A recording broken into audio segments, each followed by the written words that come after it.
வணக்கம் ஃப்ரெண்ட்ஸ். நிறைய பேர் பிளாக்கர் அதாவது பிளாக்கரில் வெப்சைட் யூஸ் பண்ணிகிட்ருப்பீங்க. அதாவது அவங்க யூஸ் பண்ணிகிட்ருப்பீங்க. அதில் பிளாக்கரில் ஆல்ரெடி கொடுத்துருக்க டெம்ப்ளேட் உங்களுக்கு பிடிக்காமல் இருக்கலாம். உங்களுக்கு பிடிக்காமல் இருக்கலாம். அதாவது பிளாக்கரில் பேசிக்காகவே நிறைய டெம்ப்ளேட் கொடுப்பாங்க. அந்த டெம்ப்ளேட் உங்களுக்கு பிடிக்காமல் இருக்கலாம். அப்படி பிடிக்காமல் இருக்கும் பட்சத்தில் அதை எப்படி மாற்றுறது, நமக்கு பிடிச்ச டெம்ப்ளேட்டை எப்படி வைக்கிறது அப்படிங்கிறத பார்க்க போகிறோம். இப்போ இது என்னோட பிளாக்கர் usefulassistant.blogspot.com. இது என்னோடய வெப்சைட் தான். இதில் எனக்கு பாருங்கள், ஆல்ரெடி இது பிளாக்கர்லேயே உள்ள பேசிக் டெம்ப்ளேட் தீம்ஸ் பார்த்துக்கிடுங்க. இந்த தீம்ஸ் எனக்கு பிடிக்கல, நான் இதை மாற்றணும் அப்படின்னா எப்படி மாற்றுறது அப்படிங்கிறத தான் பற்றி பார்க்க போகிறேன். அதுக்கு முன்னாடி என்னோடய சேனலை சப்ஸ்கிரைப் பண்ணலன்னா இது வரைக்கும் சப்ஸ்கிரைப் பண்ணிவிடுங்க. கூட பெல் சிம்லையும் கிளிக் பண்ணிவிடுங்க. அப்போ தான் நம்ம போடக்கூடிய வீடியோ உங்களுக்கு எளிதாக கிடைக்கும். இப்போ பாருங்கள், www.blacker.com அப்படின்னு நினைக்கிறேன். அதாவது நீங்கள் ஒரு வெப்சைட் க்ரியேட் பண்ணி வச்சுருக்கீங்க பிளாக்கரில். அதில் போய் எடிட்டிங் என்ன பண்ணனாலும் blacker.com அப்படின்னு போய் தான் எடிட் பண்ண வேண்டியது வரும். ஓகேங்களா? இப்போ blacker.comக்குள்ளே போயாச்சு. போனால் அதில் சைன்இன் அப்படின்னு கேட்கும். ரைட் சைடு கார்னரில் அதை சைன்இன் கொடுத்தா என்ன கேட்குன்னா, நீங்கள் எந்த இமெயில் அட்ரஸ் வச்சு பிளாக்கர் அதாவது வெப்சைட் க்ரியேட் பண்ணி வச்சுருக்கீங்களோ அந்த இமெயில் அட்ரஸை சைன்இன் பண்ணணும். அதாவது ஜிமெயில் அக்கௌண்ட் இருந்தால் மட்டும் தான் பிளாக்கரில் வெப்சைட் க்ரியேட் பண்ண முடியும், இல்லைனா க்ரியேட் பண்ண முடியாது. வெப்சைட் க்ரியேட் பண்ணணும் எப்படி அப்படின்னு சொல்கிற வீடியோ தேவைப்படுச்சுன்னா சொல்லுங்கள், நான் அடுத்த அந்த வீடியோ போடுறேன். ஓகேங்களா? இப்போ நான் சைன்இன் பண்ணியாச்சு. அதுலேயும் எனக்கு எந்த இமெயில் அட்ரஸ் கொடுத்துருக்கேன், அதாவது நான் 3 இமெயில் அட்ரஸ் இருக்குது எனக்கு. அதில் ஒரு இமெயில் அட்ரஸை பிளாக்கருக்குன்னு யூஸ் பண்ணியிருக்கேன். அந்த இமெயில் அட்ரஸை கிளிக் பண்ணியாச்சு. அந்த இமெயில் அட்ரஸை கிளிக் பண்ணாத உடனே அது லோட் ஆகி உள்ளே போகுது. பார்த்துக்கங்க, அது லோட் ஆகி உள்ளே போயிட்டுருக்கு. பாருங்க, இதுதான் இப்படி தான் வரும். பிளாக்கரில் போஸ்ட் போடக்கூடியது, எடிட் பண்ணக்கூடியது எல்லா ஆப்ஷனும் இப்படி தான் வரும். அதில் நான் தீம்ஸ் அப்படிங்கிற ஆப்ஷனை செலக்ட் பண்ணுறேன். அதாவது அதில் கஸ்டமைஸ், அதில் நிறைய ஆப்ஷன் இருக்கும். அதாவது முன்னாடி பிளாக்கரை பொறுத்த வரைக்கும் ஈஸியாக இருந்துச்சு தீம்ஸ் செட் பண்ணுறது. இப்போ கொஞ்சம் ஈஸின்னு கிடையாது, உள்ளே போய் செட் பண்ணுற மாதிரி இருக்குது. அதான் எப்படின்னு பார்க்க போகிறோம். பாருங்கள், பிளாக்கர் டெம்ப்ளேட் ஃப்ரீ டெம்ப்ளேட் அப்படின்னு சொல்லிட்டு நான் டைப் பண்ணுறேன். ஏன்னா எனக்கு பேசிக்காகவே கொடுத்துருக்க டெம்ப்ளேட் எனக்கு பிடிக்கலை. அப்படிங்கிற பட்சத்தில் நான் ஃபுல்லாக பிளாக்கர் ஃப்ரீ டெம்ப்ளேட்னு சொல்லிட்டு ஏதாவது ஒரு டெம்ப்ளேட் டவுன்லோட் பண்ணி அதை அப்லோட் பண்ணணும் அல்லவா, அதனால் டவுன்லோட் பண்ணுறேன். இப்போ கீழே பாருங்கள், 53 best free responsible blogger template அப்படிங்கிறது இருக்குது.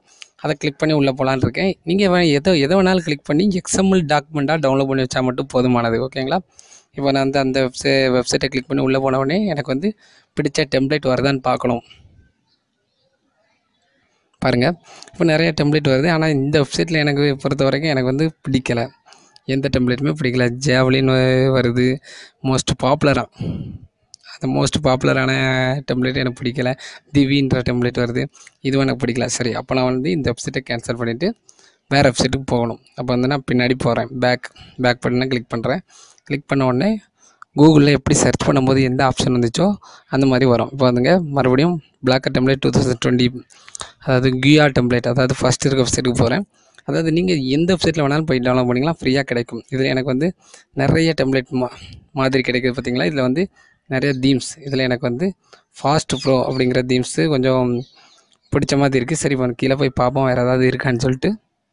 சரி, எதுவுமே இல்லை. இப்போ ஃபாஸ்ட் ப்ரோங்கிற தீம் தான் பிடிக்கும். அதை கிளிக் பண்ணி ஜூம் பண்ணி பார்ப்போம் அது எப்படி இருக்குது, உங்களோட வெப்சைட் எந்த மாதிரி காட்சி அளிக்கும் அப்படிங்கிறத பார்ப்போம். ஓகேங்களா? நான் ஃபாஸ்ட் ப்ரோ பிளாக்கர் டெம்ப்ளேட்டை தான் கிளிக் பண்ணுறேன். என்னோடய வெப்சைட் எந்த மாதிரி காட்சி அளிக்குன்னா இந்த மாதிரி தான். மேலே ஃபுல்லாக நம்ம லேபிள் என்ன க்ரியேட் பண்ணி வச்சுருக்கணும் அது தெரியும். கீழே நம்மளோட போஸ்ட் எப்படி க்ரியேட் பண்ணி வச்சுருக்கோம் அதில் தெரியும். அதில் க்ரீன் கலரில் டவுன்லோடுங்கிற ஆப்ஷன் இருக்குது. அது கிளிக் பண்ணால் அந்த டெம்ப்ளேட் டவுன்லோட் ஆகும். அதுவும் ZIP ஃபைலாக தான் டவுன்லோட் ஆகும். அதுதான் நீங்கள் சிப் ஃபைல் ரிமூவர் அப்படின்னு நிறையா சாஃப்ட்வேர் இருக்குது. வின்சிப் இருக்குது, விசிப் இருக்குது, அப்படி நிறையா சாஃப்ட்வேர் இருக்குது. அதை போட்டு நீங்கள் கிளியர் பண்ணி அதை சிப் ஃபைலேருந்து உள்ளேருந்து எடுத்து வச்சுக்க வேண்டியதான். பாருங்கள், ஃபாஸ்ட் ப்ரோ ஃப்ரீ சிப் ஃபைலாக டவுன்லோட் ஆகிடுச்சு. அதை நான் எதில் டவுன்லோட் ஆகிருக்கோ அதை ஓப்பன் பண்ணுறேன். ஓப்பன் பண்ணிட்டு ரைட் கிளிக் பண்ணி ஏதாவது நீங்கள் சாஃப்ட்வேர் போட்டு வச்சுருந்தீங்கன்னா ரைட் கிளிக் பண்ணாலே எக்ஸ்ட்ராக்ட் ஆல் அப்படின்னு ஒரு ஆப்ஷன் வரும். அப்படி வின்சப் அப்படி எதுவுமே போடலைன்னா அந்த மாதிரி ஆப்ஷன் வராது.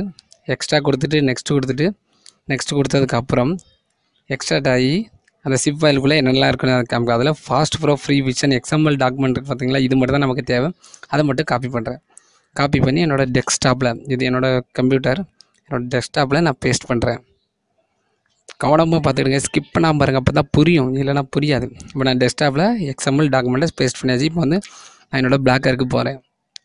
பிளாக்கரில் இதுவரை விட்டுட்டு போனோம், அதாவது கஸ்டமைஸுங்கிறத வரை விட்டு போனால் அதில் பேக்கப் ரீஸ்டோர் இருக்குது, அதில் ரீஸ்டோர் அப்படிங்கிற ஆப்ஷனை கிளிக் பண்ணோம். முந்தி வந்து அப்லோடுன்னு வரும், டேரெக்டாகவே அப்லோடுன்னு வரும். இப்போ வந்து ரீஸ்டோரை கிளிக் பண்ணால் தான் அப்லோடுங்கிற ஆப்ஷன் வருது. பார்த்துக்கிடுங்க. இது வந்து நிறைய பேருக்கு தெரியாமல் இருக்கலாம், குழம்பி போயிருக்கலாம், அதனால தான் சொல்லி கொடுக்குறேன். அதில் இப்போ நான் டெஸ்க்டாப்பில் என்ன XML ஃபைல் டவுன்லோட் பண்ணிச்சனோ அதை கிளிக் பண்ணி ஓப்பன் கொடுக்குறேன். பாருங்கள் ரீஸ்டோரிங் தீம் வருது பார்த்தீங்களா. இப்போது ரீஸ்டோர் இதான் என்னோடய பிளாக்கர் பார்த்துக்கிடுங்க. இது வந்து இப்போ எந்த மாதிரி மாறி இருக்குன்னு பாருங்கள். இது வந்து பழைய பிளாக்கர். இப்போ தீம் செட் பண்ணதுக்கப்புறம் எப்படி பிளாக்கர் மாறி இருக்குன்னு பாருங்கள். இப்போ ரீஸ்டோர்டு தீம்னு வந்தாச்சு. இப்போ பிளாக்கரை ரீஃப்ரெஷ் கொடுக்குறேன். என்னோடய blackspot.com ரீஃப்ரெஷ் கொடுத்ததுக்கு அப்புறம் என்னோடய வெப்சைட்டே மாறி போச்சு பாருங்கள். த ஸ்பெஷல் ட்ரெயின் எல்லாம் அதே போஸ்டிங் தான் வரும், ஆனால் வெப்சைட் மாறும். இதில் வந்து நீங்கள் வந்து லேஅவுட்டில் போய் என்னென்ன எடிட்டிங் பண்ணணுமோ சேஞ்ச் பண்ணிக்கலாம். ஏதாவது எடிட் பண்ணுற ஆப்ஷன் தெரியலைன்னா கீழே கமெண்ட் பண்ணுங்கள், நான் உங்களுக்கு சொல்லித்தரேன் அடுத்த வீடியோவில், அல்லது டேரெக்டாகவே நான் உங்களுக்கு மெசேஜ் பண்ணுறேன். ஓகேங்களா. இப்போ பாருங்கள் இந்த மாதிரி என்னோடய வெப்சைட்டே மாறி போச்சு. ஃபாஸ்ட் ப்ரோனி டைட்டில் ஆகி போச்சு. இந்த ஃபாஸ்ட் ப்ரோ டைட்டில் நான் லேஅவுட்டில் போய் மாற்ற வேண்டியது இருக்குது, நிறைய வேலை இருக்குது. ஓகே, இப்படி தான் நீங்கள் வந்து ஒரு டெம்ப்ளேட்டை வந்து ஈஸியாக உங்களுக்கு பிடிச்ச டெம்ப்ளேட்டை வந்து அப்லோட் பண்ணிக்கலாம். ஓகேங்களா. இது மாதிரி நிறைய வீடியோக்களை மட்டும் காத்திருக்கு. நம்ம சேனலை சப்ஸ்கிரைப் பண்ணி பெல் ஐக்கான் கிளிக் பண்ணி வச்சுருங்க. உங்களிடமிருந்து நன்றி கூறி விடைபெறுவது உங்கள் அன்பு வேலவன். தேங்க்யூ.